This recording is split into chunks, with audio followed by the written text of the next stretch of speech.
The most painful goodbyes are the ones that are never said and never explained. Jonathan Harnish. Welcome to Grimly.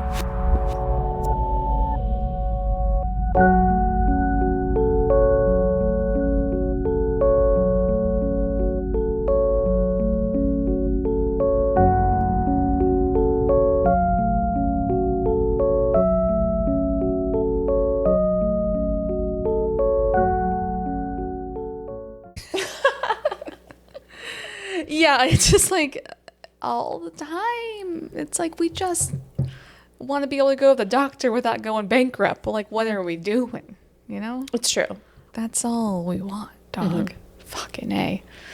I keep on meaning to ask you this. Anytime I see like a clip from a podcast and people are wearing their headphones over their hair, over their ears, it makes me cringe so fucking hard. And you don't do it. I don't do it either. No, because that would bother me. It would bother the shit out of me. Why are people doing that? I don't know, because you look cuter. I'm not sure. I don't think you it looks... need to send me one the next time you see it, because I've never seen that. Oh, yeah. I've seen it all the time. Like people talking and they like have their hair down. It's usually women, obviously. And they have like their headphones over their ears, over their hair. And wow. Is that not like a sensory issue thing? For sure. What the fuck? For sure. Yeah. It feels like, I don't know. It feels like icky. I just like icky. It's just icky. I don't like it. Yes, I feel like I'm like lost in this. This sound is like trapped in there and it can't get out between my hair. It's also like when you're like hair wrapped around your neck. Yeah, you find like a loose one in your shirt. Or you're just like, get out of here. No, hair should mostly be out of my fucking way. Yeah. If it was more socially appropriate for women to have shaved heads. If I knew my face looked good with a shaved head and I had a good rounded head. Maybe we should give men a little more credit. It must be hard. They have different bone structures than we do, though. They do. Yes. Mm-hmm. Yes. Welcome to Grimly. Hi, welcome to Grimly. Both of our hairs are not on our ears. No, it is tucked behind. Yeah, your hair is tucked behind, my hair is back. I am Missy. And I'm Meg. And we are two unserious people that talk about seriously creepy shit. At the top of the episode there, I had just read to Missy that Donald Trump, POTUS, has decided to release confidential files about alien disclosure. Mm-hmm. And that I think that is quite exciting, even though we see through him. Right. It's a distraction of the horrors. And yet, stoked. Yeah, I mean, it'll be interesting to see what happens. But they also did that during COVID, and everyone was like, okay. I know. We're like, look around. Yeah, he lies, though, so. Yeah. I'm sure nothing will happen. Yeah. He's like, look at aliens. And we're like. And not me, and not my... Not my buddy Jeff's buddy Andrew. Yeah. He's like, no, we won't punish people. I won't be going anywhere, but I will tell you about the aliens. Right. Yeah. I'll tell you about aliens, but I won't give you unredacted fucking files. No, but they did. The Brits arrested Andrew. They did today. Yes, they did. Which is great news. Although I suspect there will be some kind of investigation, and then they'll be like, "Ooh, there was not enough info," and then he'll just be like hiding for a while, and nothing will happen. Yeah. Bullshit. I saw someone today. It was like, we just need to start stringing these motherfuckers up. Oh. Mm-hmm. I'm like, I can't say I disagree. Yeah. I understand it. Yeah. Have you seen the new birth control that came out? No. What? Really? No. It's the video of RFK and Kid Rock. Oh, you're so stupid. What video? What are they doing? Of them working out. Yeah. You haven't seen this cringe fest fucking video? You might need to go. I really don't want to see it. I think you need to watch it. I don't like it already. RFK does a cold plunge in jeans. Okay, he would. I think he would. A motherfucker would. He probably never even takes the jeans off. And Kid Rock looks like a scrawny little fucking methed out girl. Does he still have long hair and like a pony? What's he looking like these days? He's wearing a hat, so I think he's got some balding, but his hair is still longer. But like, you look at him like flexing next to RFK Jr., who is beefy. Beefy, yes. I was like, okay, working out. I see that. And then you're like, Kid Rock with the beer belly and skinny little like fucking white trash arms. That man is the epitome of what a white trash person looks like. 100%. He's Joe Dirt. Except Joe Dirt was funny. I know. Yes, it's true. And it's Dirty. They say that. Yeah. I haven't seen it in so long. I haven't either, but that stop. that came back for some reason. Amazing. Yeah, it's the cringiest fucking thing. Well, I don't want to watch it, so let's move on. If you're trying to do like a cool off moment, watch it. How about that? Okay. It's pretty cringe. I don't like secondhand embarrassment. I don't want to. Truly. I don't like that. It makes me feel deeply uncomfortable. You're like looking around to see if anyone's watching you watch this. Exactly. Like, please. I hate it. Nobody see see I'm me. very easily embarrassed anyway, so I'm just like I feel it too strongly. I don't want to see it. It's pretty bad. I can't believe they were like consented to releasing it. They drink like whole milk in a hot tub or like raw milk in a hot tub. Wow, doing a lot. It's A cold plunge, a hot tub, a workout, and goat milk or raw. I think it's raw milk. They're drinking like Cheers raw milk while they're sitting in a hot tub. Oh, okay. Like RFK's in the sauna with jeans on. It's insane. Because it would be gay to be in the sauna with no They clothes watch on. Teenage Rivalry. They're like, we have to give them our version of it. It's so cringy. Oh man, Tell me something else. Do we have a segue today? Like, I don't have a segue. Oh my god! I just have that. What are we talking about today? I really just want to do the birth control joke. So You did. You nailed that. Thank you. I really hoped you're gonna fall for it. I was like, I have no idea what you're talking about. Yeah, what is it? And you're like, oh yeah, just go watch this, and you will never want to sleep with a man again. Okay, so today's story is actually suggested by someone on Instagram.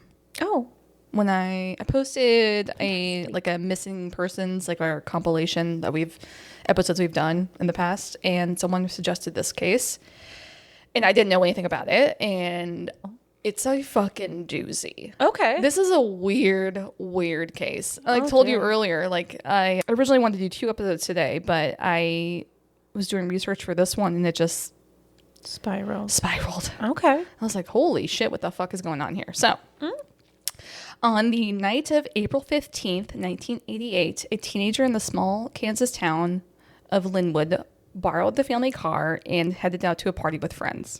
But sometime between the party and the drive home, the boy vanished. And in the decades since, investigators, family, friends, and volunteer searchers have never been able to explain how a boy, a car, and a small town could hold so many secrets that still haven't revealed what happened to Randy Leach. This sounds familiar to me, but It's been covered by Crime Junkie, did an episode on it. There's been a couple other bigger podcasts that have done it. I just didn't know.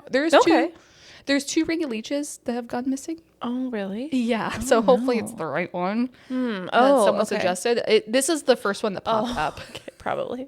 I'm assuming so, yeah. Wow. Okay, so let's get into it. Okay. In 1988, 17-year-old Randy Leach was an average Midwestern kid. He was over 6 feet tall, 220 pounds, and athletic. Truly an all-American boy is often what he is described as. I'll show you a picture in a second. But he was also smart, earning mostly A's and B's at Linwood High School in Linwood, Kansas, and was actually on track to graduate a semester early. Okay. So, Kansas, huh? Kansas. Okay. Yeah. Randy had played on the high school basketball team, but was disappointed with not getting as much playing time as he wanted. It's truly a teenage problem. However, the sport he did excel at was shot put, where he was aiming to break a previous 1958 record. Whoa. And had won a gold medal 10 days before his disappearance. 30-year record. Mm-hmm. Damn, okay. So Randy's plans for the upcoming few months were just try to enjoy his last summer before either going to college or possibly a trade school. And to also help his dad with their lawn mowing business they ran together.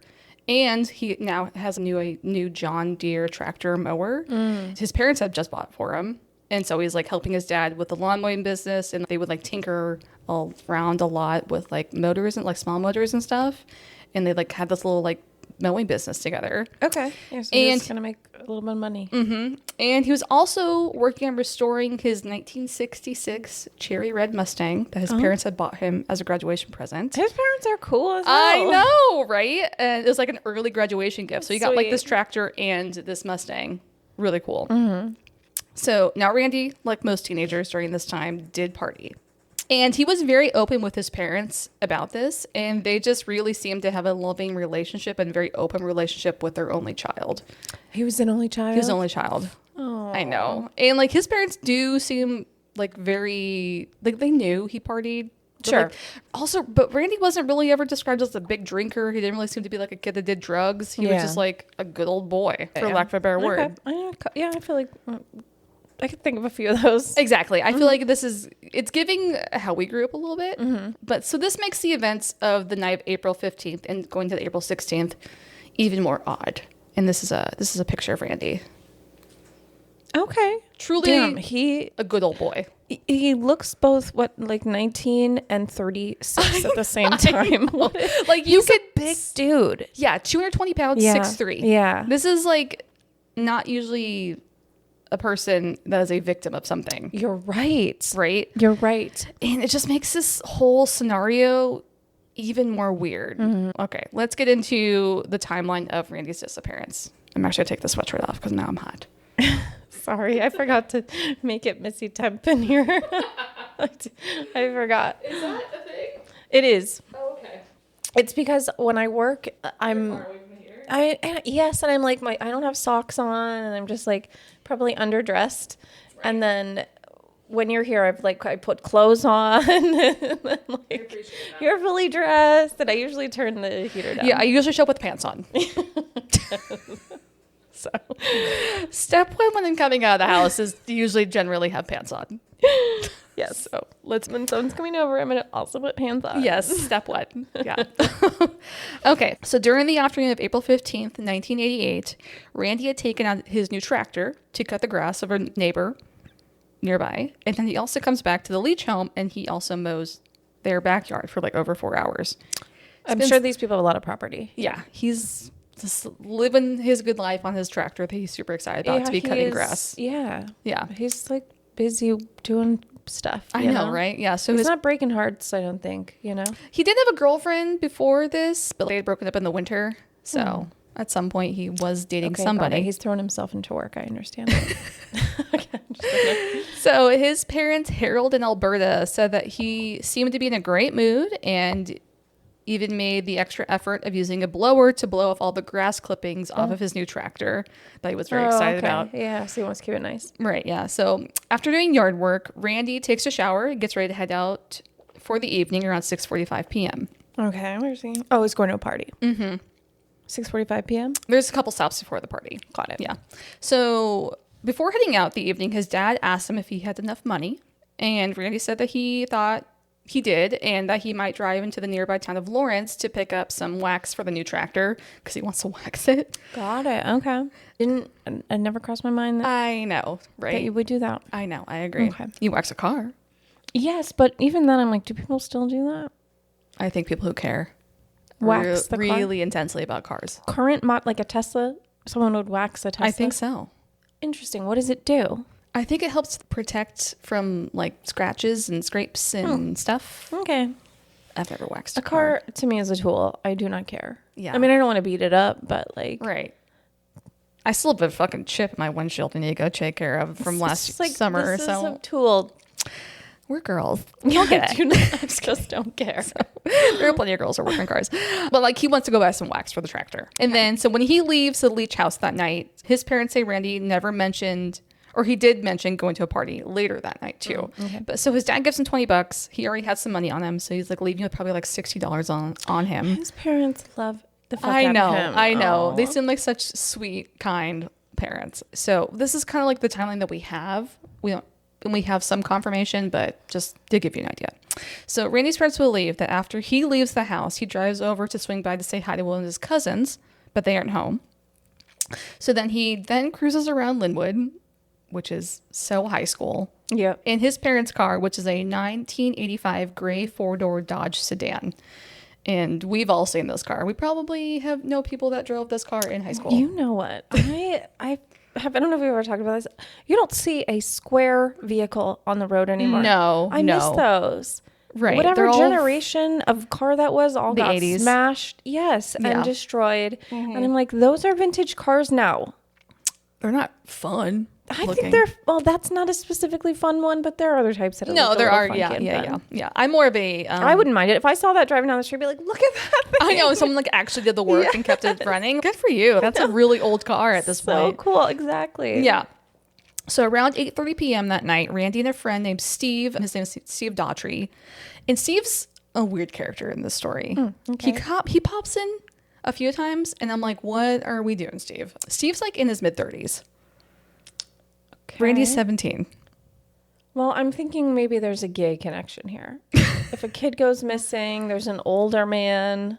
Maybe, I don't know. Not that Steve is guilty, but I'm just like, why would a strapping white man go missing? I don't know. Right. Maybe he's gay. We'll get into it. There's the town of Linwood itself is like maybe 300 people. Okay. So it's a very small town, and maybe there just aren't a lot of people around, and so you're just friends with everybody. Sure. Is my guess. But Steve and Randy, they drive to DeSoto, which is a nearby town, and they go to the audio body shop that Randy's Mustang's being worked on. And he kind of wants to show it to him, right? Yeah, maybe Steve is like, I like cars too. Right. Oh my God, let's go look at this fucking 1966 Mustang that's now getting worked on. Yeah, because Randy's a cool guy. Yeah. Okay. So Randy says that But they could also love each other. I'm just saying. much like RFK and Kid Rock do. It is possible. They are gay in a sauna. Listen, I know, isn't RFK married to like a funny lady? A comedian. Cheryl Hines. She's been with him a long time. I've heard her talk about him. Seems like she gotta love that man because she's still married to him. I know. I think she really does love him. Don't think she should. I know, but that's what I'm saying about love.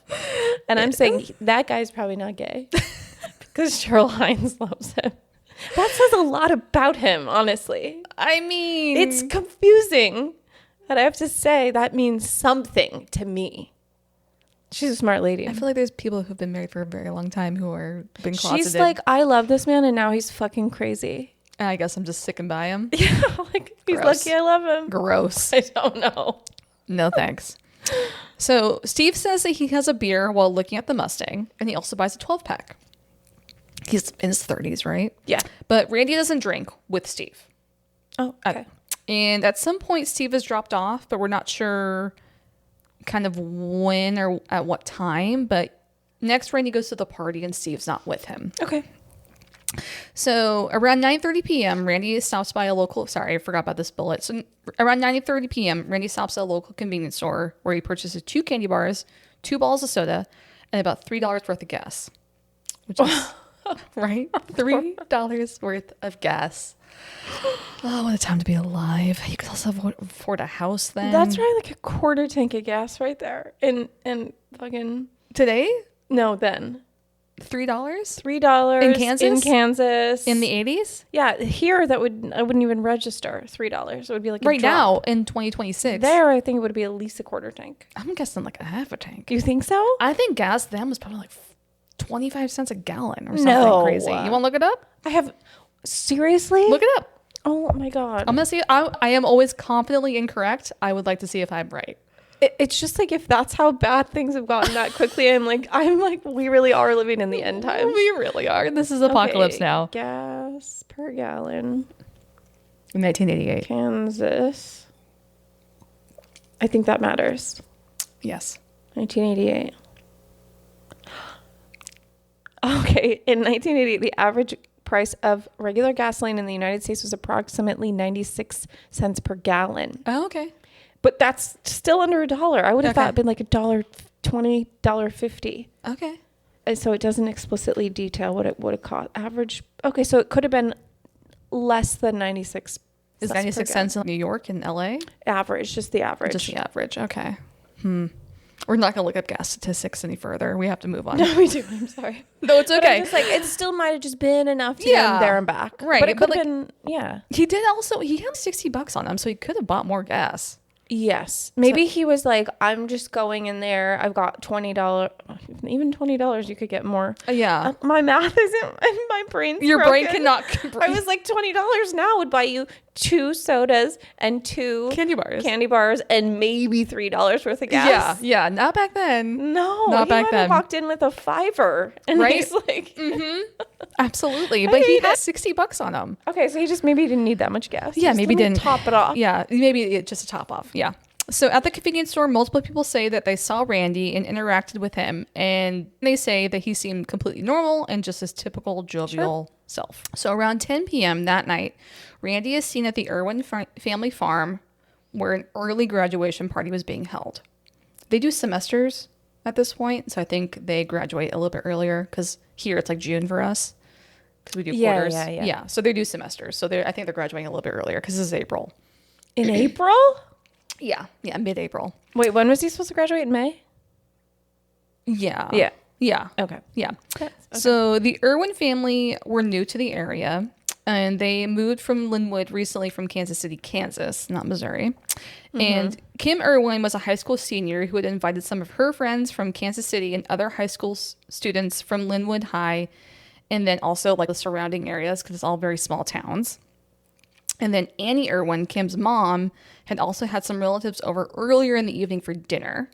And then things just kind of snowballed. Word gets out, there's this party. And then the Irwin farm ends up having about 45 to 150 people at this party. Oh, wow. Okay. It's like a big-ass bonfire party. Again, a lot of land. Mm-hmm. Yeah, they're probably set up to have people outside. And... Yeah. Okay. Men are all peeing in the field anyway. Well, there's a point here where that doesn't seem to be the thing that's happening. Really? We'll get into it. The decorum. Like, who has? We don't have that anymore. I know. So Annie Irwin, who is the mom of the girl who's throwing the party, she says that she sees Randy about 10 p.m. and she says that he seems hammered. Oh. And he can barely like walk. He's stumbling. But she that also happened so quickly. But she says he doesn't look drunk. She's like, there's something wrong with him. Like he was roofied? Maybe. Interesting. But she tells people... Were they doing roofies back then? I don't know. No, it does sound like there was maybe some drugs happening at this party. Drugs could have been fucking marijuana I would at this think point, so. Right? I'm like, what else were they doing there at that time? In Kansas? I don't know. And that doesn't make you act like that. No, it doesn't. Yeah. So she says that she clocks him at 10 p.m. He's like drunk. Okay, I've just been drunk. Something's off with this kid. Mm. And so she tells people he knows Randy. She's like, keep an eye on him because something's up with him. So a couple of Randy's friends ask him if he's okay, and he responds with, "I don't know, man." Something's off with him. Yeah. Because like I said, like at 9:30 at the convenience store, he seemed fine. And what time is this now? 10 p.m. No. Yeah. Oh. Yeah. So at this party, multiple people say that they see Randy and they confirm the same thing that Annie had said, that he just seems off. And multiple people say that they try to take him home that night when they're leaving, but when they go to grab him, he like walks off. He's like stumbling around at this party. So there's this point, and I'm going to get into it right now. So there's this guy named John Burns. He's another high school senior. And he says that he helped Randy locate where his car was parked around 12:31 a.m. The night of the party. But Randy didn't have his car keys on him, and he says that he has to go to the bathroom. So John's like, okay, I'm going to go take this other person home. He's like being like a DD for a bunch of people. He's like, I'm going to take this person home. I'm going to come back and get you. I'm going to take you home. Mm-hmm. And during this time, it seems like when John left, there's another girl. Her name was Leanne. And she tries to do the same thing with Randy. She sees that he's off. She says that like his fine motor skills weren't working. Like he was trying to like look in his pockets for his keys and he couldn't do it. Oh, that's really drunk. If you're drunk, like no one's. I think maybe there's one person that said they saw him with one drink. Yeah. Okay. And so she tries to take him. She takes him. She puts him in her car, and she goes back up to the party because she has to pee. Okay. And she says she's gone for like maybe 15 minutes, and she locks the doors of the car. She's like, I don't want you getting out of here. Oh no. Because she's worried about him. And she says when she comes back to the car, only the passenger side door is unlocked and all the other doors are locked. Yeah. Okay. So he must have opened the door and walked away. Yeah. And so she says that she goes back up and looks for him at the party. Right, because where else is he going? He's not there. She doesn't know where he is. And so she looks for 45 minutes and then she goes back to her car, gets in her car, and starts driving around and seeing if she can find him. Oh. And I can't confirm if she actually drove past his house. It just sounds like she just started driving around trying to see if she could find Randy somewhere, but she doesn't. And then when John gets back, he says when he gets back that Randy and this car are gone. Randy and his car? Yeah, Randy and the car are gone. So he got in his car. Yes. So Annie states that she sees Randy waiting for the bathroom around 2 a.m. And this seems to be the last confirmed sighting of Randy. And so it's kind of like this weird, everyone's seeing him at different moments, but like no one explicitly says that they see him drive away in the car. So we don't know if he drove away with someone else. We don't know if someone else drove his car with him in it. We don't even know if he's in the car. It's weird. Sure. Okay. So Annie... But reasonable to assume that he drove his own car. Sure. It seems like the most simple answer, but... It does seem like the most simple answer, but Okay. I don't think anything about this case is fucking simple. Okay, carry on. So Annie also states that almost everyone was gone around 2:30 a.m. from the party, and anyone who was still there was staying the night. And she confirms that Randy and his car are not there at 2:30 in the morning. So someone somewhere has Randy in the car. They're gone. So usually Alberta Leach, Randy's mom, she would hear Randy come home after going out, and they would often spend a few minutes talking before going back to bed, and he would go to bed. She'll come out, be like, hey, how was your night? Blah, blah, blah. Like, they're well aware that he's a 17-year-old teenager. They're like, they know he goes out with his friends and does stuff, but he seems very trustworthy in a lot of ways too. And it seems like they have a good mutual respect for each other, and he seems like he doesn't ever break that trust. Right. But that night, they never wake up because it seems like Randy never comes home. So the next morning, when Alberta woke up around 6 a.m., she looked out the kitchen window and saw that her gray Dodge sedan and Randy were not there. Sure. Okay. So he's not in his room. He's not sleeping on the couch because sometimes he'd crash on the couch. But also the car's gone too. So Alberta and Harold were frantic because Randy was not the type of kid to just not come home. And Alberta and Harold start calling friends and family in the Leavenworth Sheriff's Department, who tell the Leaches that they have to wait 24 hours to report Randy missing. Right. No, not right. Yeah. No, I mean, like, that's just... This is a fucking minor. This is a kid. He's 17. I know.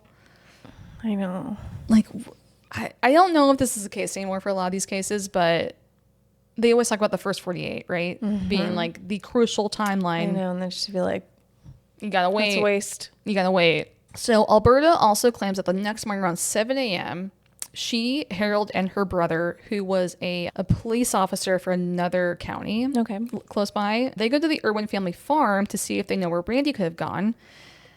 But Annie, who's awake, and they cleaned up the party. The party's completely cleaned up. Okay. There's not a cup. There's not a can. They like swept and raked everything up, and there was no sign of a party. What time of day is this? 7 a.m.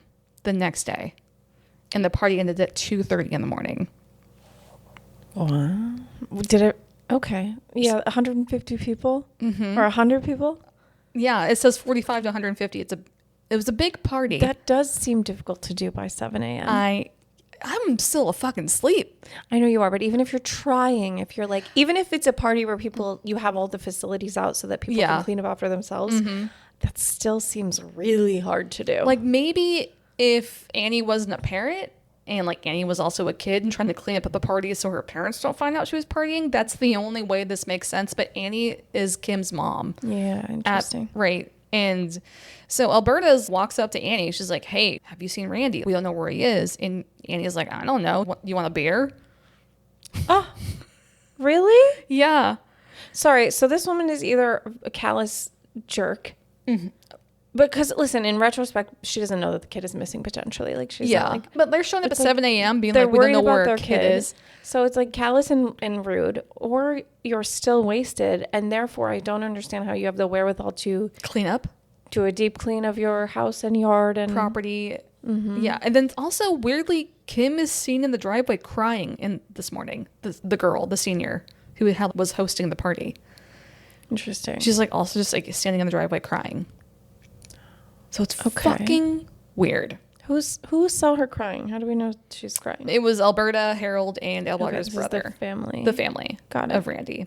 Okay, so they're like, something is weird. They're like, what? And like, They're immediately they like, didn't really ask about it because in You wouldn't think hindsight, so. I mean, she could have been fucking In crying. the retrospect, she's seeing all this. Yeah, like she could have been crying because she found her boyfriend cheated on her that night or something. Like, right. Who knows? So She's like, a teenager. looking back, they're like, all these things now seem very odd. Yeah, the party cleanup, Annie being like, I don't fucking know. Like, you want a beer? It's weird, right?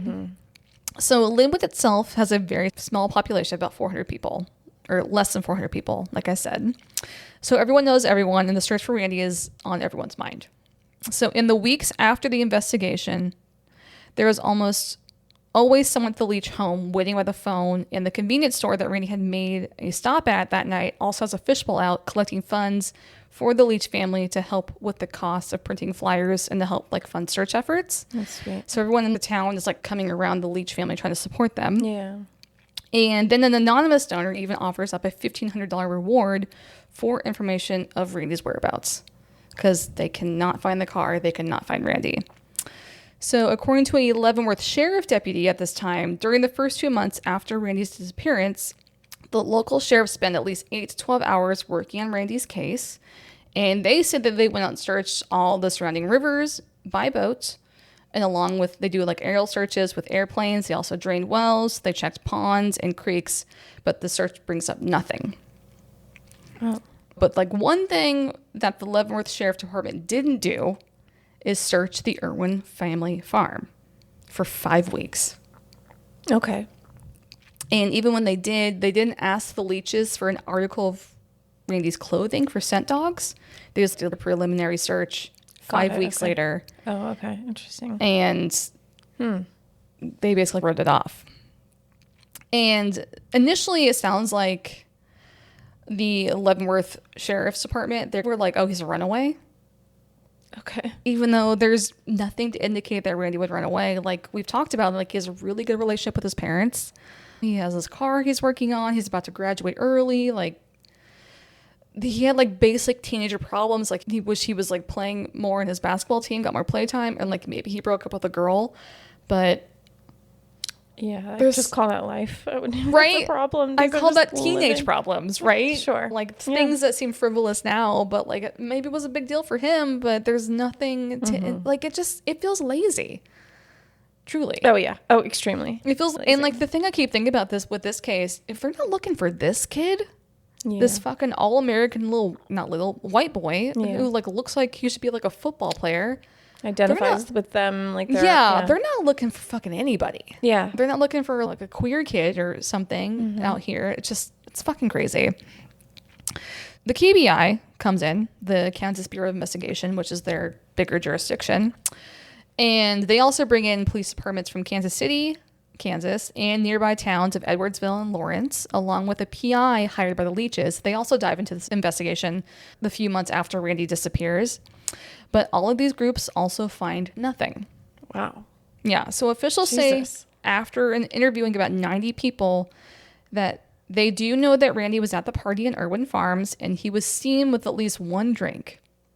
And the drink was this punch that they were pouring, that Annie was pouring at the party that had 150 proof grain alcohol in it. Okay. So Everclear. She was charging $3 per cup and then free refills after. Oh, so maybe he just had one? Maybe one or two, and he's not used to drinking. 220 pounds, though? It's still That's like a big if you fucking really kid. never drink, if you don't drink. I would still think you need more than that. Then two of them? I don't know how spiked the punch was, unfortunately. That's true. But no one else seemed like that fucked up. There wasn't really any like statements about everyone was fucking hammered off of this punch. Okay. It was like this big thing of punch, and she had Everclear in it, but it didn't seem like anyone else was off the rails. Randy was like losing motor function. Right. I feel like you'd have to be really drunk for that, especially for that big of a kid. It sounded like he might have been really drunk based on what people were saying. Maybe I don't know. It swig off a fucking bottle. Maybe. I don't know. But people also said like he wasn't a big drinker. Also, he wasn't like chugging it. He just things could happen that no one. It seems like he like got there though, and he was already fucked. Interesting. Maybe something else happened, and then like he had one of those, and then just kind of sent him over the edge. I don't know. So what they do know is that a few people talked to Randy at the party, and they were walking with him to the car, but he couldn't find his keys, like we've already talked about. So they go back to the party across the street, see if they can find his keys. When they come back, Randy and his car are gone. So this is another eyewitness account. There's a couple other people that are questioned, and they said that this happens. So the thing about Leanne, though, she said that she looked in Randy's pockets and his keys were in his pockets. Really? Yeah, because he couldn't do it. He couldn't figure out how to get into his own pocket, so she like patted him down And she essentially. couldn't find him? And she couldn't find his keys. That's weird. Okay. But then these people said that like they were walking with Randy back to the car. He seemed fucked up. And they're like, where are your keys? He's like, I don't know. So they go back up to the house to find the keys, but then Randy and the car are gone. It's weird, right? Wait, they went up to the house to look for his keys without him? Yes. Because there was a couple... he's having a hard time walking. Yes. They're like, just yeah. stay here. They're like, we'll just stay here. Why would they give him his keys anyway?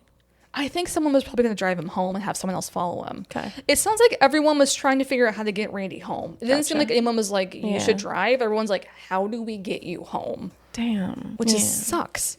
So what we do know is no one actually saw Randy drive away that night from the party. So it's unknown if he left driving in the car or if he left with someone else driving his car. Okay. So we just don't know. Fair. So while they do some searching investigation, the Leavenworth County Sheriff do mostly write off Randy's case as him being a runaway. And they think that maybe he will just come back eventually for the first couple of days. But this doesn't stop the rumors and the... Okay, if he ran away, then he still drove like under the influence. So don't you think that you should be looking for something like, was it illegal to drive I'm sure... at that? That's what I'm saying. Who knows what was legal? I think honestly at this era, people were still pushing back against making it mandatory to wear a seatbelt. I know, definitely the seatbelt thing, but I'm like, did we agree that you shouldn't drink and drive then? Maybe not. You're Okay. right. Yeah. So they're writing this off initially. And at some point, Alberta and Harold, they're like, fuck, I hope he ran away because that means Yeah. at least he's alive, right? Yes. Yeah. But that doesn't stop the rumors about what happened to Randy. They start swirling almost immediately. Really? And they get fucking crazy. Okay. I mean, there was 150 people at the party, so a lot of people to be talking about and talking with. I think it's just small town gossip as well. What did they say? All right, let's get into it. Okay, so this story takes place smack dab in the middle of the Bible Belt, and it's the 80s, which is going to equal Satan? Satanic Panic. Okay. Yeah. So the Kansas City Star gets a tip that states that a classmate of Randy's was told by another classmate that he had sacrificed Randy in some sort of satanic ritual because he was part of a satanic cult. Okay. So this kid being accused of this is named Rob. And he's just a bit of a black sheep in the community, basically because he likes... Rob do to deserve this? He likes heavy music and is like an alternative kid. That's why... They hated these kids so much back then. Whenever I like read anything about, or was reading things about this or listening to podcasts about this, they bring up the West Memphis 3. Yeah, It's the exact same thing. Area too. So sheriffs go out and search Rob's car, and they find a few knives and Escandalo, Dungeons and Dragons manuals. Dungeons and Dragons manuals. So they bring him in for questioning. They're like, Dungeons and Dragons is a sweet little game. I know. It's so nerdy. It's very nerdy. Leave them It's alone. extremely fucking nerdy. It's not satanic at all. But like during this era, people thought it was. It like I think of Stranger Things. They do this a little bit. They talk about this a little bit in Stranger Things. So and those were just a bunch of sweet nerds. Yeah, and like like Rob does like later interviews. He says he didn't actually even play Dungeons and Dragons. He just had manuals, I think, for his friends or something. Okay. But still, it's all fucking stupid. Like knives and Dungeons and Dragons manuals equals you're in a satanic cult during this era. Crazy. And you probably listen to Metallica, right? So they bring him in, they question him, but Rob is never charged with anything. That's good. Okay. Yeah, thankfully. However, Rob does move away about a year later because people still think that he is in a satanic cult and had something to do with Randy's murder. Sad. So And like, he's also getting followed by police after this. oh my god. They like harass him, and like people harass him within this little town. You know what? That's probably the best thing that ever happened to him. Just get me the fuck out of here. Move on. Yeah, right. Go live your best life somewhere else. Yeah, at least your better life. Jesus. 1000%. So there's another story that comes up that has a crazier satanic panic Okay. fucking angle. So the first few months after Randy's disappearance, there is also this younger guy who walks into a police station in the nearby Edwardsville, which is essentially 20 minutes up the road from Linwood. And he claims that he was abducted by a group of people and held captive in some nearby caves for 2 or 3 weeks. Caves? Caves.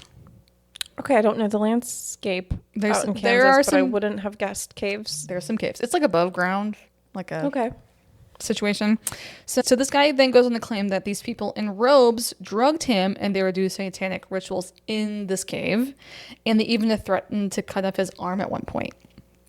He also says that in this cave, a body of a younger man who was over 6 feet tall and about 200 pounds was hanging from chains, and he couldn't confirm it was Randy because the person's face was bashed in.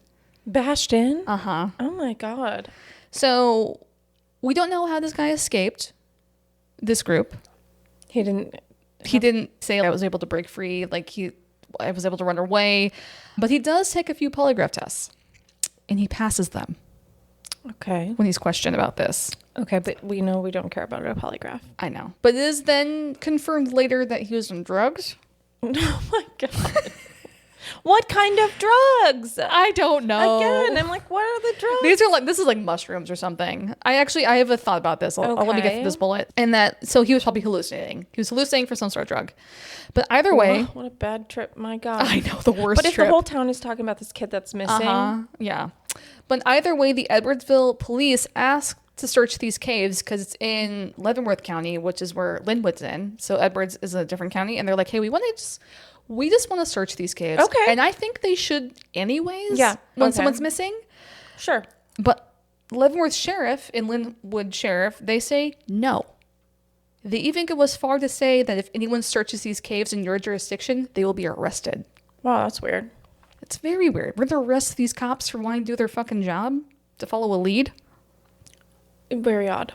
It's very odd. These two, they weren't working together? They were at some point, but then they basically were like, hey, we got this weird tip from this kid. Like, he seems like he was on drugs, but we should just go do our due diligence, right? And just go search these caves because who the fuck knows? I'm just like, how do we know that's really true? Like, that just seems so crazy to me. So my thought is... How do you even do that professionally? Like, it seems like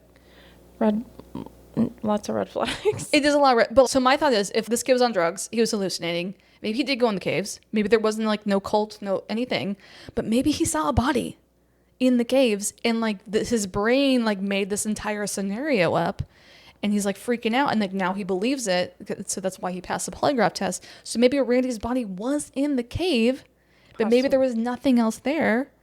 Maybe. And if they would have let the Edgewood Police Department fucking search the cave, maybe they would have found something. Okay. All right. Go on. I'm not gonna lie. You're gonna get a bunch of nothing sandwiches from this. Because I was like, that is nothing. It is nothing, but it's fucking weird. It's weird that they would say no. I don't. It's weird that they just be like, hey, like, okay, yeah, go search. Because what harm is? Yeah, or like comes from we'll searching search it for you. Yeah, or we'll go search. I don't know. Mm-hmm. So Harold claims at some point these caves are searched. Harold is Randy's dad. And this is weird. And so then there's some rocks with some weird markings found. And there's also a pigeon that has been mutilated. Really? Yeah. And he receives photos of this by someone anonymously. Are you sure people aren't fucking? It's just getting weirder. It's so weird. Are people fucking with that? I don't know. That's terrible. Okay. So some sort of weird shit could have been happening in this cave. There's no sign of Randy. And there's also another point that Harold and Alberta, they get like police files put in their mailbox anonymously. Okay. But Harold and Alberta have never revealed what are in the files. But they do have these pictures. And I will show you a clip.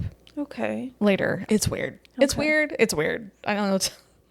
Like I said, this was like a missing persons case and it just went down fucking weird central. Yeah. Okay. So there's also been a few rumors rolling around about Randy May being part of a drug deal going wrong or witnessing a drug deal go wrong. And that maybe... Like a house party with a... Yes, at the house party. Where kids are and... And like maybe he was dismembered. What?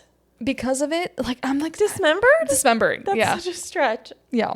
It's truly all over the place. Mm-hmm. Okay. So I'm going to get into probably the most grounded and I think probably maybe the most obvious answer that most people like look to for this case is there was an accident.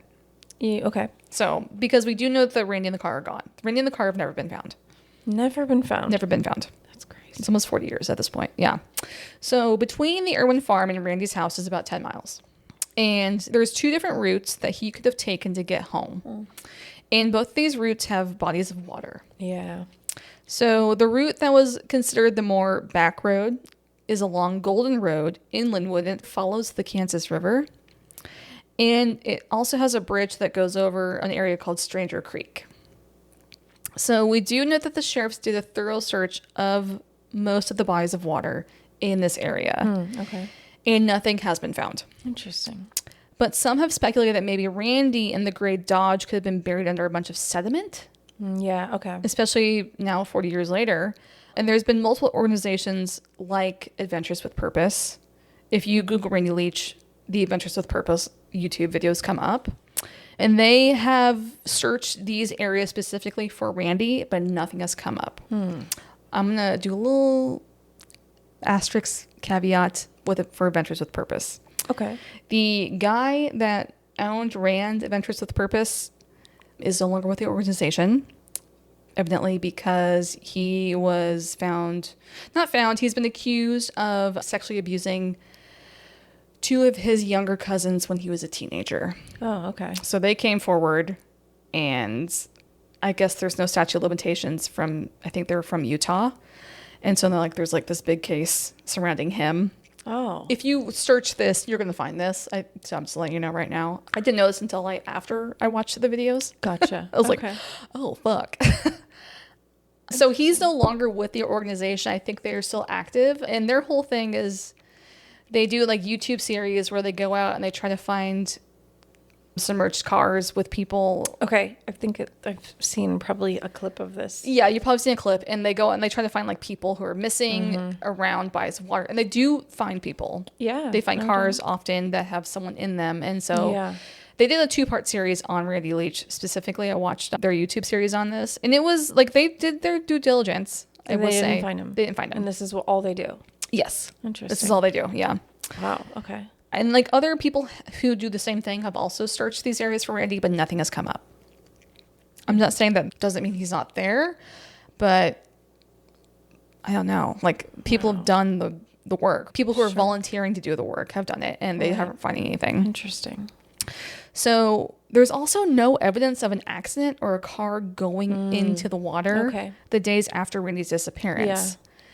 So while this does seem like the most logical outcome for the story, it doesn't really give us any results either. Sure, and like I say, like the friend Leanne, she drives around right like the night of the party or the morning after. Yeah.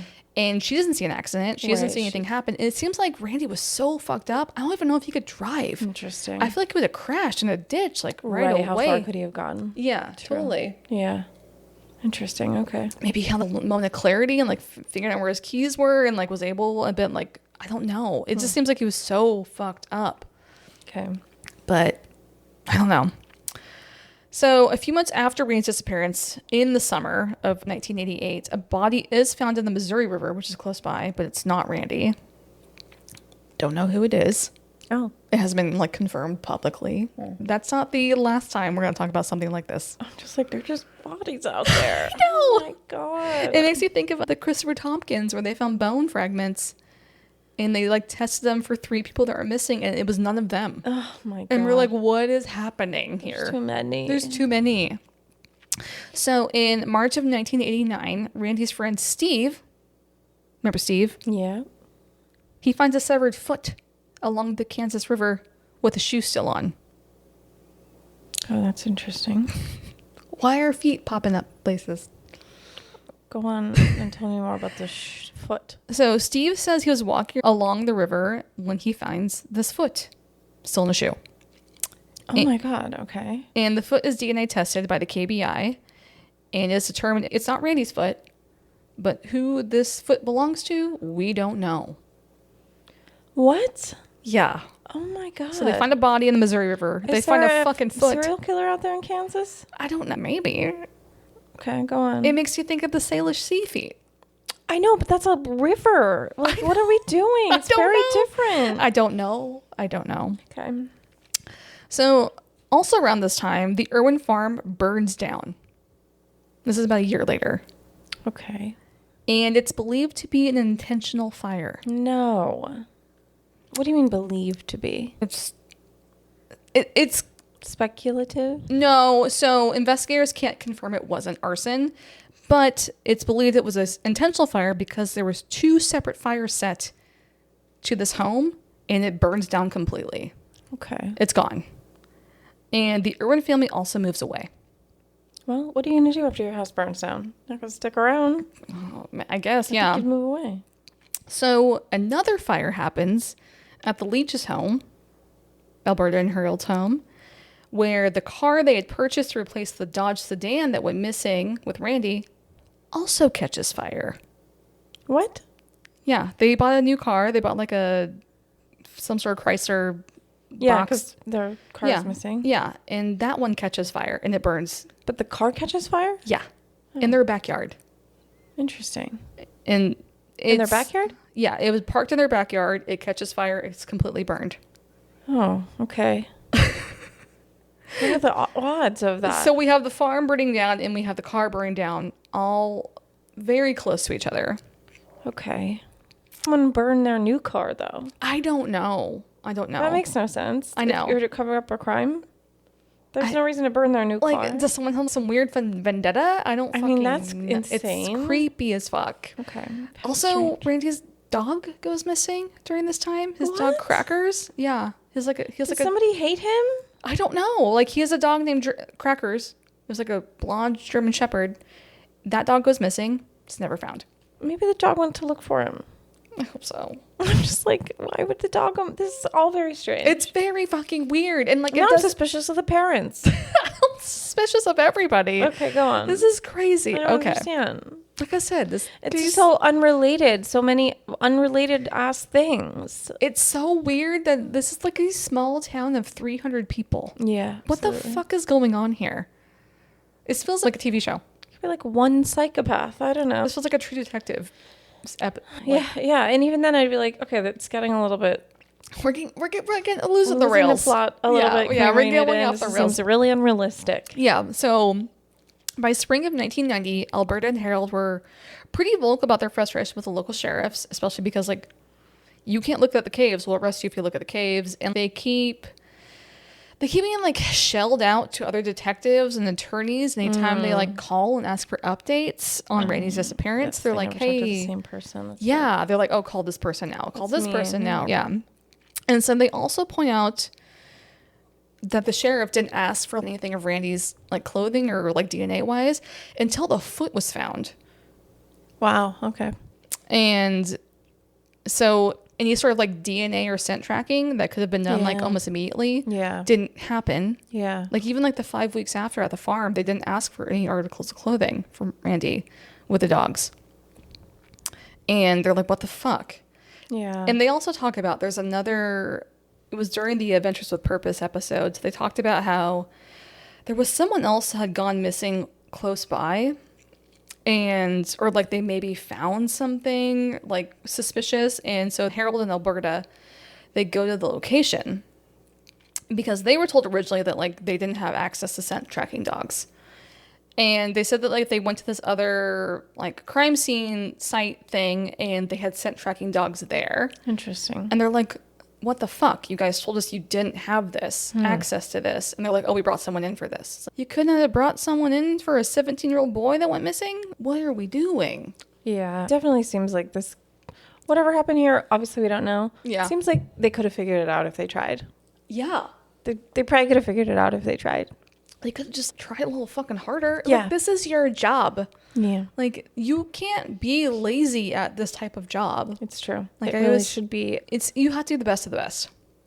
Yeah, you have to be dedicated. Yeah. It's a service. Yes. It's a service. Yeah, it's like doctors, firefighters, police officers, like public service people. You have to be committed. Yeah, committed. Mm-hmm. Like, shit, should we just go to a small town and become fucking sheriffs? We do a better job at this point, feels like. Sorry. You would be a great sheriff. I wrote a script in my head. Oh yeah, I would be annoying. I would be diligent and annoying. Okay, so yeah, so they're pissed at Leavenworth County Sheriffs. They're like, you are not helping us. You keep shelling us out to other people. Like, you're not calling us back. Like, we always have to constantly call you. And like, to give them a little bit of credit, there isn't really much to go on at this point when it comes to Randy's disappearance. Like, if they don't have anything, they can't do anything, right? Yeah. So at this point, sure. Yeah. So Harold and Alberta have started hiring PIs at this point because they're like, you guys aren't doing shit. The PIs should contact Leavenworth County Sheriffs, be like, hey, what do you have? Like, your case files, blah, blah, blah. And they just stonewall them. They're like, no, you can't have anything. They just refuse to share information, which is also very weird. It's like, do you know you did a bad job? So you're just... I don't know. Yeah. I'll never understand that. I never understand that either. And like, you should cut this because I try not to like make it all about men and their egos, but I'm just like, any place where men are expected to just work together, I know, without the presence of women most of the time, I think it probably goes like this. Like machismo shit. Yes, there's no heart of collaboration. You're worried about the wrong things. Yeah. You're like, I have to be the person that solves this case. I'm sorry to say that it feels like it's a male thing. It does. I'm sorry. It feels like it is. It's like, do you guys just all need to pull your dick out, see who has the biggest one, and then get over it and move on? Is that the problem? I have honestly no idea what could change it. I have no idea. I don't know either. I would like to know. I would like to help. Yeah. Like, I'll listen to you. Tell me what you need. Right. And like, if it's reasonable, you can probably get it. It's not helping anyone. The ego is not helping. A problem. Yeah, your ego needs to be fucking checked. Because like I said, it's almost like there's no ability to check your own ego. Yeah, that's what I mean. Yeah. You know, it's like, yeah. Your ego needs to be checked at the door. You don't matter. What matters is like finding this kid. Exactly. Doing the job, because the job is a noble, necessary, important, difficult job. Yeah. And if you want to do this job, you have to care more about the job and the people that you're serving than yourself. Yeah, than your fucking caseload or your solve rate. And like, everyone's human, but like, the intention matters. It absolutely does. Ugh, okay. Sorry. That was... No, it's a good rant. Soappiest. Yeah, it's our feminist rant for the evening. Like, it just it doesn't have to be this way. It doesn't. It doesn't. It absolutely doesn't. Sorry, one more note. Okay. I think that like, this is why men are also victims of the patriarchy. The patriarchy is the problem. Because like, people who like operate from this place are also suffering. Yeah. No, everyone is. Whether you want to admit it or not. You are absolutely suffering from it as well. Exactly. Yeah. Sorry, please. I promise that was it. It's okay. I love it. Okay. The sheriffs also told Harold and Alberta that they're going to do a grand jury and question witnesses under oath. But they never do it. They're like, so they question people, right? They interview people, but they're like, we're going to bring people in. We're going to, like, Annie, Kim, all these people who, like, interact with Randy that night. They're like, we're going to bring them in, we're going to question them under oath to figure out what's going on. Never do it. They never did it. Okay. Never did it. This is a town of 300 people. What else do you have to do? I don't know. I guess it depends on how many people are in there. Like, fucking circle jerk? What are we doing, guys? Go circle jerk in the cave? That's why you don't want people to come in to the cave? That's your circle jerk cave? I just don't believe. I do like some conspiracy, but this one is not. It doesn't work for me. So you don't believe in the circle jerk cave? I don't believe that the police are involved in a cover-up that some clandestine, like, yeah, I don't believe Epstein was there. I don't believe that either. I just think it's so fucking weird that they seem so indifferent to solving this. Yeah, everybody that is involved in this from a law enforcement perspective seems like a fucking cunt. Yeah. That's all I can say. We need to normalize calling men cunts. They can, because you're being them right now. So Harold and Alberta are pretty desperate for answers, and so they go on the Jerry Springer show. No, what? Yeah. Why? So the Jerry Springer show had a psychic on who was supposed to help families find missing children. Which I didn't know that they did this. Okay, all right. I couldn't find the clip. I tried to find it. I couldn't find it, unfortunately. Old Jerry Springer show. Yeah, this is like late. This is probably before it got really bad, so I maybe should give him a little bit of slack. Yeah, this is maybe he was like... This is before he was like, and... Jerry. Yeah. You are the father. You are not the father. That's Maury. Okay. You know what? Because I did watch Maury, but I didn't watch a lot of Jerry Springer. No, this is probably before that era. Yes. This is before like they just got in fights on Jerry Springer. Yes. Yeah. So the psychic on the Jerry Springer show, off camera, she tells Harold and Alberta, she's like, Randy's alive. I definitely think that Randy's alive. Oh my God. But what the psychic and the producers of the show do that's pretty fucked up is the psychic tells Harold and Alberta on camera that Randy is dead. Like on the show. And they both just like evidently just start sobbing. That's so fucking weird. It's so fucked up. It's extremely fucked up. And like, seems like the shammiest flim-flam of psychics, because they do exist.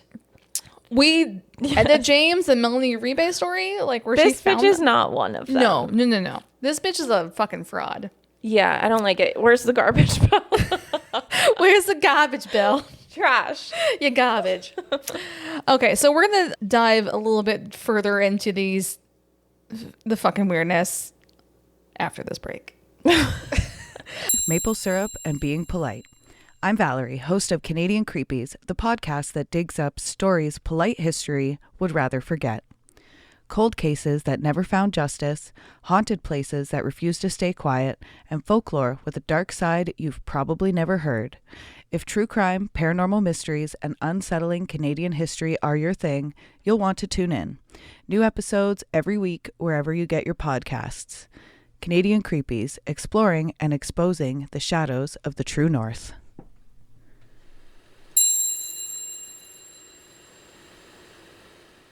All right, so in July of 1990, we do get a person of interest in Randy's disappearance. Kind of. Okay. A person of interest is a specific designation from the police. They must have said, we have a person of interest? No, this gets very complicated. Try your best to stay with me, I guess. Right. Everyone listening right now, just do your best to stay with me here. We've got a couple bullets. We will get through it. Okay. So this story starts with a guy named Everett Bishop, who lives in Linwood.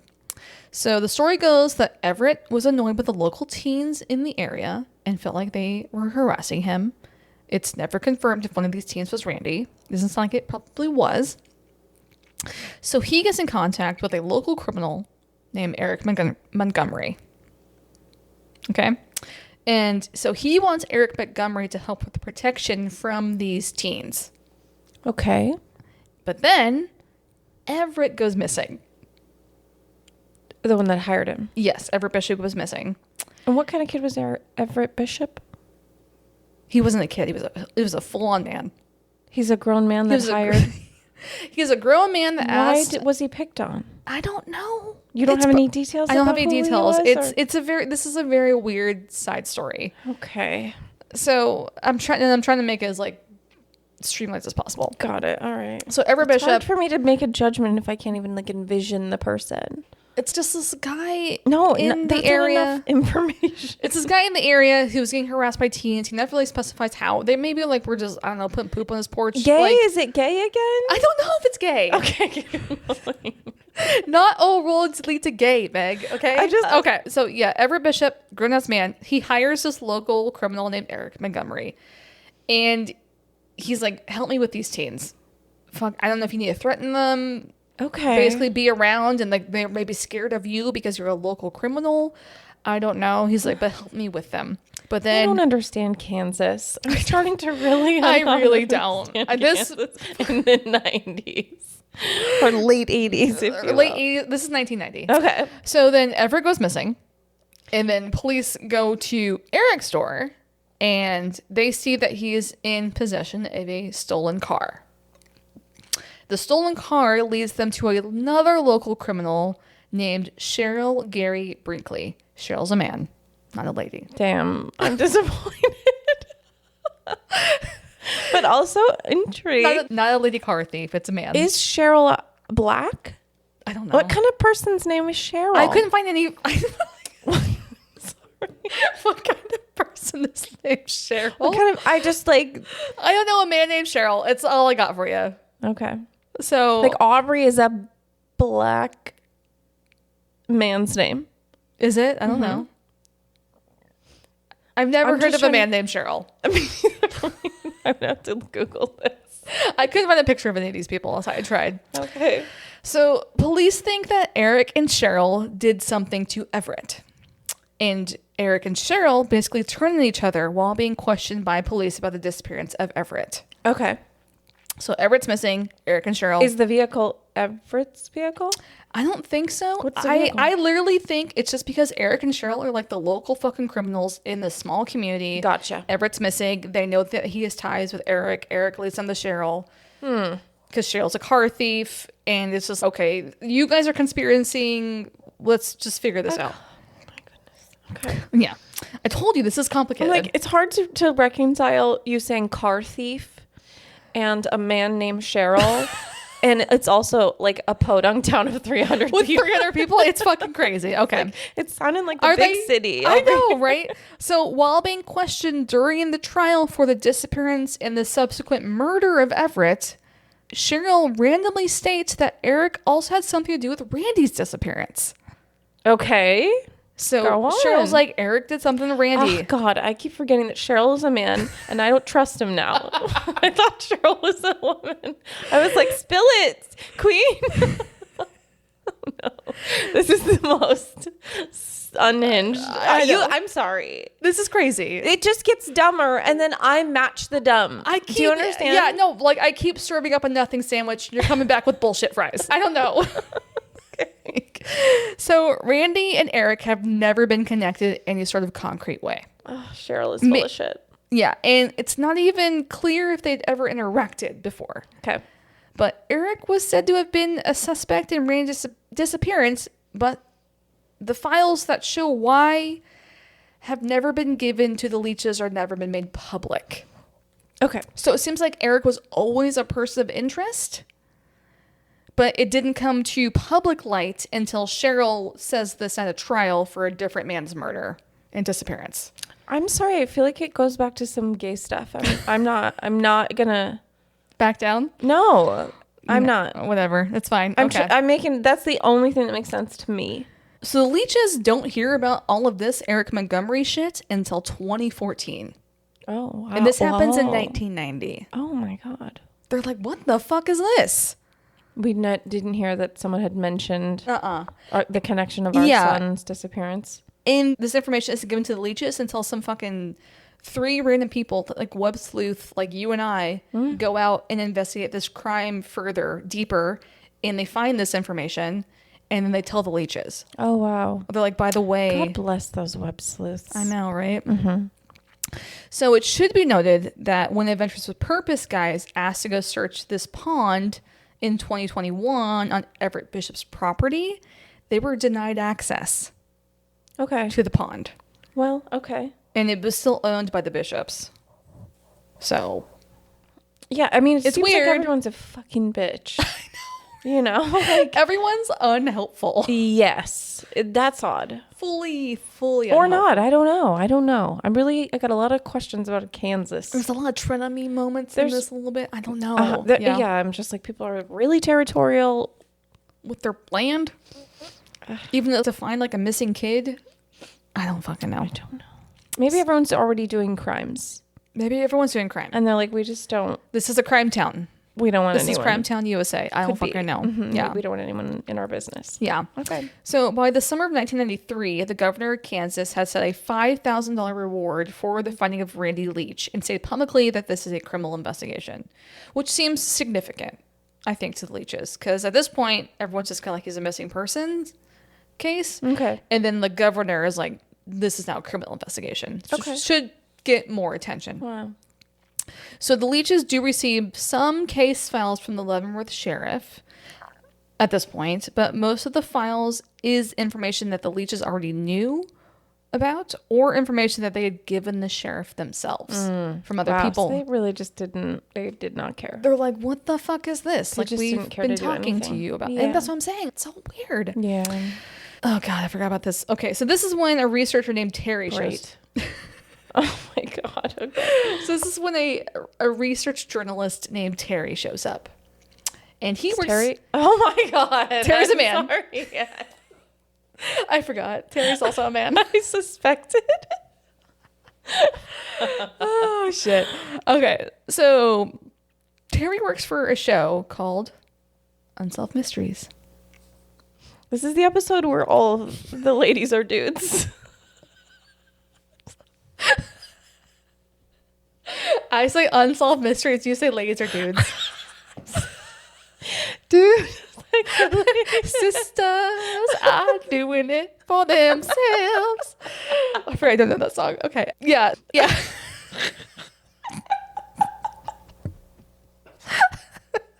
Ladies are dudes. Dudes are ladies. Okay. Okay. I need more wine. I'm sorry. We're almost done, I promise. Okay. You need more wine? Go get more wine. How much longer? I've got like a page. No, you need more.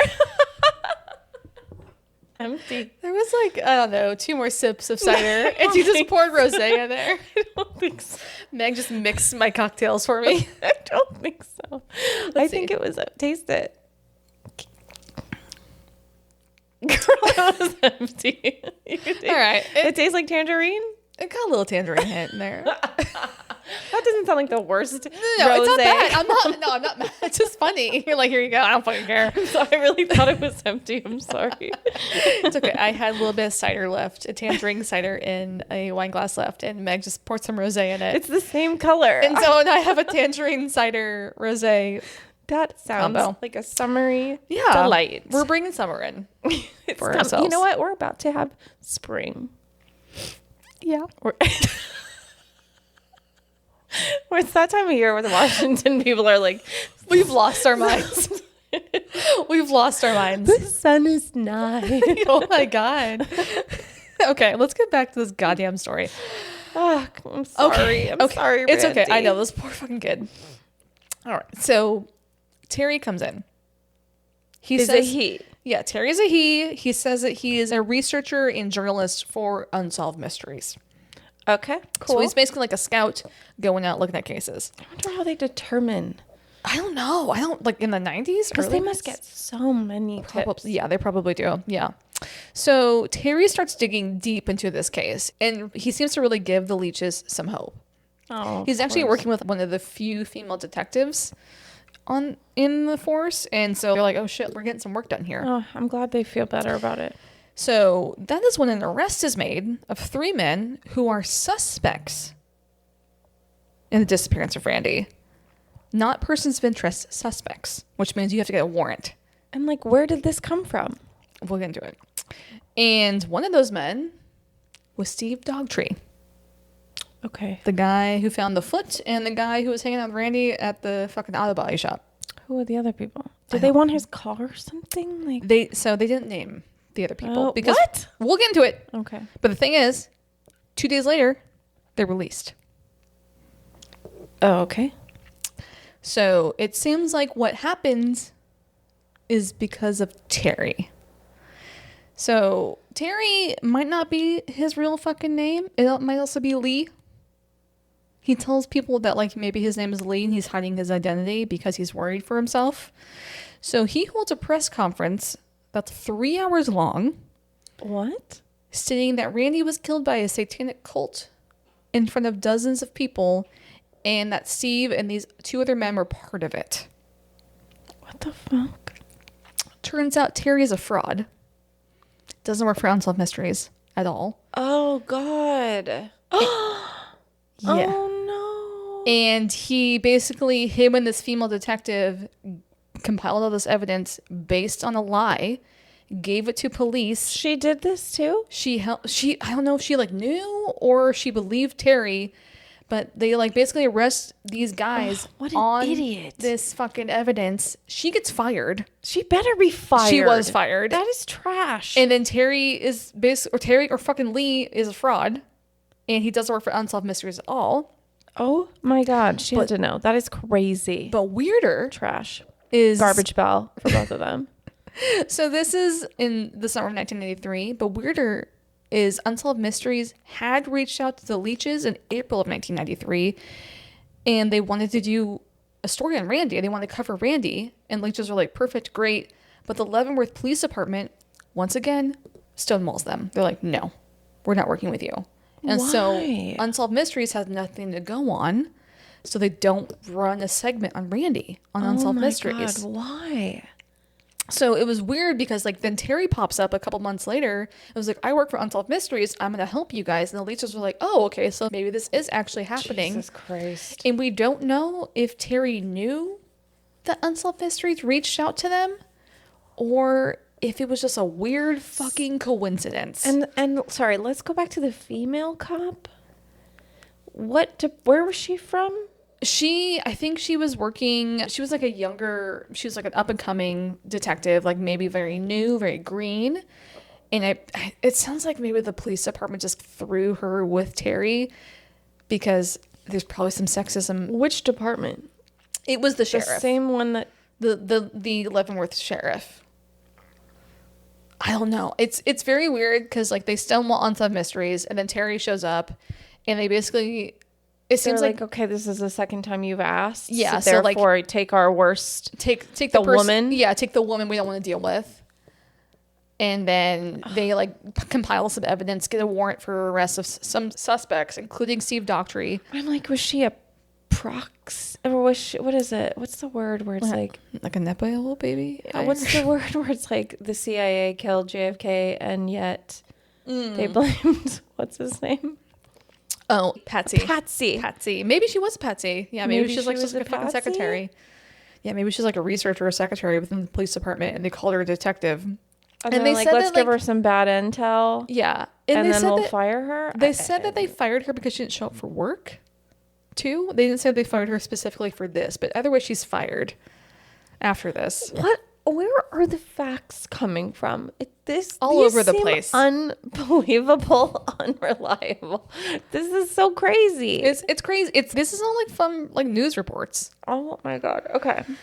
So another, probably the last weird moment in this case, I will say, is when Harold is called by another psychic from Florida. And they tell him to go to the shores of Stranger Creek. And this call happened on a weekend, on a Sunday. And he waits until Alberta is gone to work on like Monday, Tuesday. And he goes down to the shores on like a Tuesday. He doesn't want her to know. Yeah. And he finds written in the mud on the shores of Stranger Creek, because the creek is almost dried out at this point, quote, Randy Leach was here 3/29/91. And this is like years later. And I actually have a clip of it this is from the Adventures Without Purpose video. And they show you, I couldn't find a photo of it besides in this video. So I'm going to show you the video. Okay. Seems like people are fucking with them. Like almost. It feels like it a little bit, right? Like, there could have been anybody saying that. God, this poor family. I know. So it's weird. Like, yes. Who the fuck did that? I know. You just speculate. I think a scammer. I think just some bullshit loser. Like some kids or something? Yes. Did it? Yeah, but she did say that it was some psychic that called that was connected. She called Edgewood. Sorry, she called the Edgewood police. That was connected to the police department, but it's still a different police department, not Linwood, Edgewood, which is still be some bullshit. It still could be like, what did she know? That's a legit psychic. I know, but because what it said was that he was there in the year of 91. Yeah, and he went missing in 88. It's bizarre. I'm not buying it. And no one, I mean, like, obviously there's nothing you can do with this, but it's just like another weird part of this case. It's annoying. I just think it's so unfair what's happened to these. I know. This poor family, these parents. Yeah. So that's a segment from the Adventures with Purpose videos. There's two of them. And they do go and do a pretty extensive search of all the areas that Alberta and Harold talk about. And it's funny because they add in all these breadcrumbs of all this other shit that we've talked about, like the arson of the Irwin home and like the arson of their car. They also talk about all these like weird little things that like I've talked about in this story. They like bring it out to them throughout this like video, and they just watch him be like, wait, what the fuck? Like they never heard it. Yeah, they're like, I'm sorry, what? It's awful. It's just like such a weird fucking case. Yeah. And then 2021, about the same time these Ventures with Purpose videos comes out, Harold passes away, the dad, unfortunately. And it said that he has a list of 97 questions asking about Randy's disappearance, like questions he never gets answered, unfortunately. And Alberta is still alive, and she's still trying to find Randy. And then around 2023, a retired KBI agent and a local detective have offered to help Alberta with the disappearance of Randy. That's nice. But they are blocked from accessing any case files by the Leavenworth Sheriff's Department again. Why? It's been like over 30 fucking years. That's so crazy. Is it still ego? Because this means it's like switched hands multiple times, right? That's so bizarre. It's also like one sheriff like stonewalling them. It's like multiple Unless there's people. just nothing other than what they've seen. If like, there's nothing, just give them the case file. I know. What and like it's are you holding back information? But what's the point now? I know it's so weird that this many years later that people wouldn't like that you would still care. You would think who are you protecting? yeah, like you would think you'd want help. And these are like not just like fucking random people. This is a retired like detective and a KBI agent. Agreed. Like these are people who could He actually should not be hearing no. Yeah, That's the exact person that you hire. That's like he's like, oh, I'm retired. I get it. I know how to do it. I got the connections. Let me help you. That's the best case scenario. It is absolutely the best case person scenario. that should be hearing no. Yeah, so they do look over some case files that Alberta and Harold do have. And there's also those weird case files that Alberta and Harold never released publicly that they got anonymously. So I think they looked over those too. But as of right now, Still, it just no word, no car, nothing. No car, no Randy. We have no fucking idea. That's so crazy. I know. It's crazy that they still haven't found the car. Because the thing about these like creeks and stuff in this area is they get really shallow in the summer. Gotcha. They're almost gone. So unless there's like a bunch of sediment, there was one of the bridges. There was said to have like a big like eddy or bowl. Yeah. And so some people wonder if maybe the car was there and all the sediment like built up around it. Yeah. But there's been people with ground penetrating radar who've looked in those areas, I think, and they still haven't found anything. It still to me feels most likely that it is something like that. Like an accident. Something very simple like that. It does make the most sense. Yeah. But it's still just odd that they haven't figured anything out.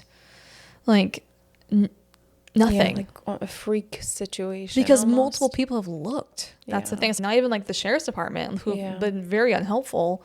Like other people have shown, like the Adventures with Purpose guys. Like they've shown up and they've looked like pretty extensively. And just like nothing. It's weird. Extremely. Yeah. So somewhere outside Linwood, a set of headlights disappeared into the night and never reached their destination. No crash, no evidence, no trace left behind. Just a missing boy, a missing car, and a question that has outlived an entire generation. How does someone vanish on a road that should have led straight to home? I don't like it. It's so sad. Yeah, and that's the Randy Leach disappearance. Goddamn.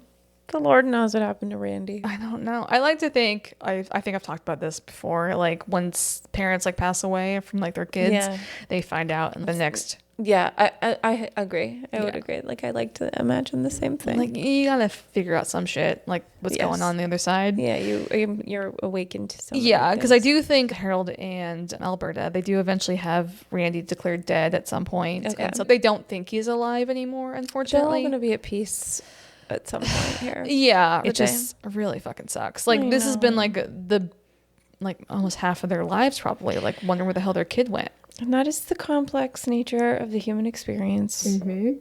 It is just super fucked sometimes. Yeah. It's a wild case. Like I said, like I definitely did not know any of this. Yeah. Someone suggested it on Instagram. I was like, yeah, let's do it. Let's do Let it. me just dip my toe in. Let me just dip it in. See what happens. And I'm like, Why not? fuck. Well, thank you. You're welcome. Yeah, this was a crazy one. Crazy story. Yeah. Crazy episode. Hopefully we didn't go too off the rails, but I think we reined it in mostly. No idea. We'll figure it out. We'll find out. You can We'll find out at some You point. can rein it in the editing. That's true. Rainer in at the end. Yeah. But thank you guys for listening. As always, we appreciate you. We're gonna keep doing this bullshit we keep doing. And yeah, make sure you rate, you review, you subscribe. And until next time, Stay grimly curious. I never know what to do. Thank you so much for listening. Music by Alex Kingston and Adam McKinnon. For podcast photos and updates, follow us on Instagram and TikTok at Grimly Podcast. Be sure to rate and review, and we will see you next week for another episode. Bye, bitch.